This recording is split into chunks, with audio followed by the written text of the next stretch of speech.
Welcome students. अब हम पढ़ेंगे चैप्टर 9 में डाईएज़ोनियम लवण में जो है रासायनिक अभिक्रियाएं तथा कार्बनिक रसायन में इसका महत्व। ठीक है, तो इसके बारे में जो है हमारा चैप्टर 9 का जो है हमारा लास्ट टॉपिक है ये। ठीक है, तो हम इसके बारे में पढ़ेंगे। ठीक है, तो बेंजीन, डाईएज़ोनियम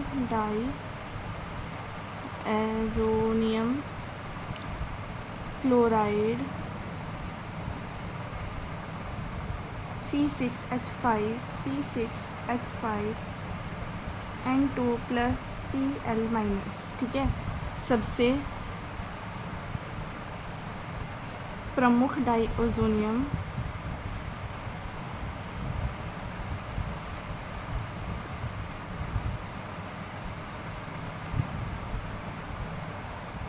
लवण है। ठीक है, सबसे प्रमुख डाईओजोनियम लवण जो है वो यही वाला है। तो इसकी कुछ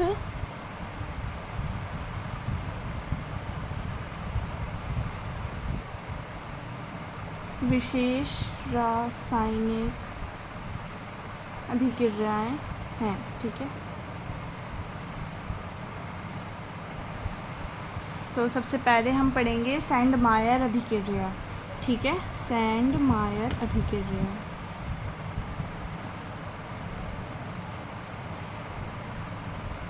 तो सैंडमायर अभिक्रिया कुछ इस तरह से होगी हमारी। C6H5 N2 plus Cl minus plus Cl या HCl भी ले सकते हैं हम इसकी जगह पे। HCl C6H5Cl plus N2। ठीक है, ये क्लोरोबेंजीन का निर्माण होता है इससे। ठीक है, क्या होता है? क्लोरोबेंजीन का निर्माण। अब इसकी हम एक और रिएक्शन ले लेंगे। C6H5 N2 minus Cl minus. ठीक है, नहीं, N2 plus Cl minus plus CuBr HBr C6H5Br plus N2। ठीक है, ये आ गई हमारी सैंडमायर रिएक्शन, सैंडमायर अभिक्रिया। अब सेकंड हम देखेंगे गटरमान अभिक्रिया। ठीक है,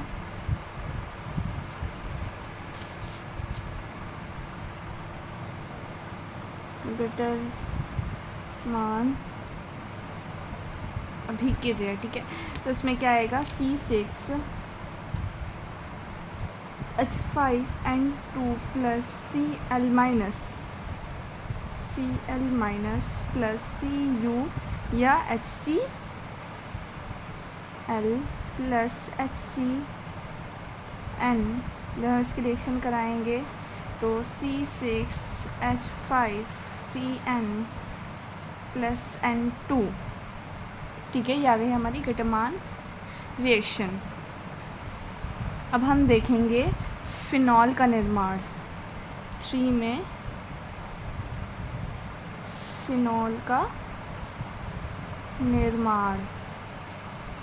ठीक है, तो फिनॉल के निर्माण में ये आ गई थर्ड रिएक्शन हमारी। C6H5 N2 plus Cl minus plus H2O या C6H5OH plus N2 plus HCl। ठीक है, फिनॉल बनता है तो गर्म पानी के साथ। इसमें ये दिखा रहा है कि फिनॉल किसके साथ बनता है? गर्म पानी के साथ। तो ये आ गई हमारी फिनॉल की निर्माण की विधि। तो ये 3 हमारी डाईएज़ोनियम लवण में रासायनिक अभिक्रियाएं आ गई। ये 3 सैंडमायर, गटरमान और फिनॉल के निर्माण की विधि, ये 3 हमारी अभिक्रियाएं हो गई। अब हम देखेंगे इसके कार्बनिक रसायन में महत्व। तो अब हम इसके कार्बनिक रसायन में महत्व देखते हैं।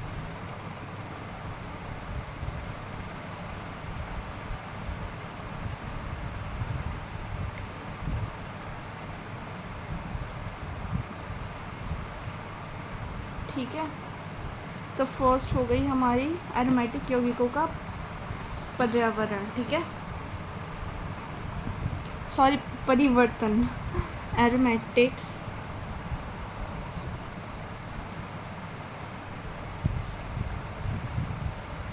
यौगिकों का परावर्तन, ठीक है।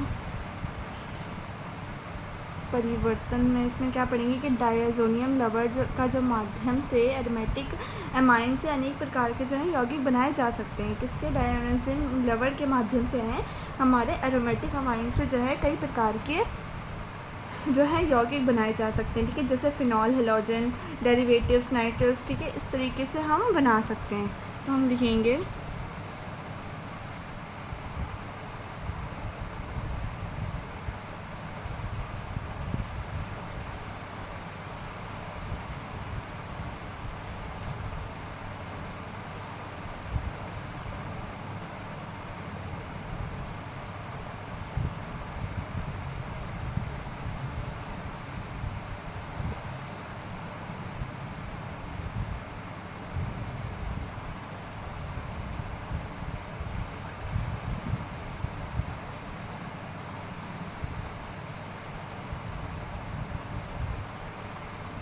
प्रकार के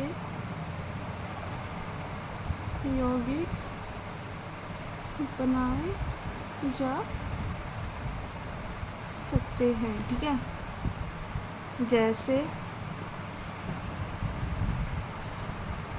जैसे कि फिनॉल, हेलोजन,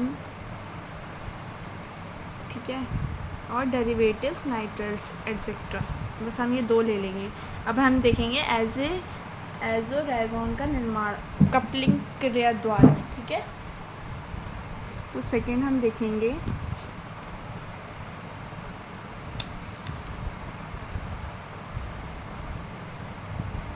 कपलिंग मेथड, एज़ोरैगॉन का निर्माण। तो कपलिंग मेथड द्वारा एज़ो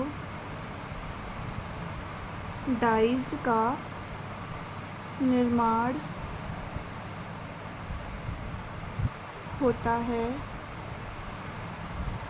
ठीक है, जो कपड़ों, कागज़ और प्लास्टिक में यूज़ किया जाता है।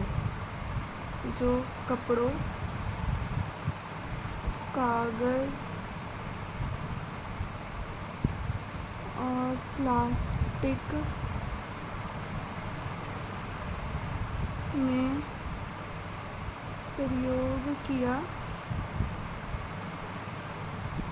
जाता है, ठीक है। अब थर्ड देखेंगे डायज़ोनियम लवण का उपयोग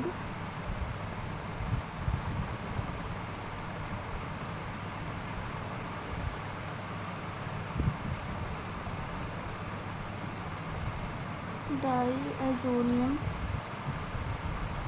लवण का उपयोग कई अन्य कार्बन यौगिक बनाने के लिए कार्बन यौगिक बनाने के लिए इंटरमीडिएट के रूप में होता है, ठीक है।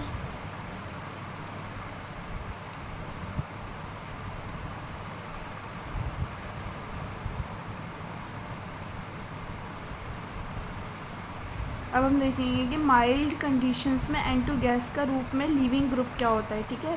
तो माइल्ड कंडीशंस में N2 गैस का रूप, ठीक है। तो अब हम इसमें देखेंगे फोर्थ पॉइंट कि N2 गैस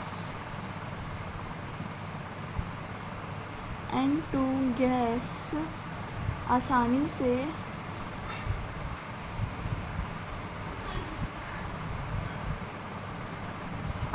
से निकल जाती है, ठीक है। N2 गैस जो है आसानी से निकल जाती है, इसीलिए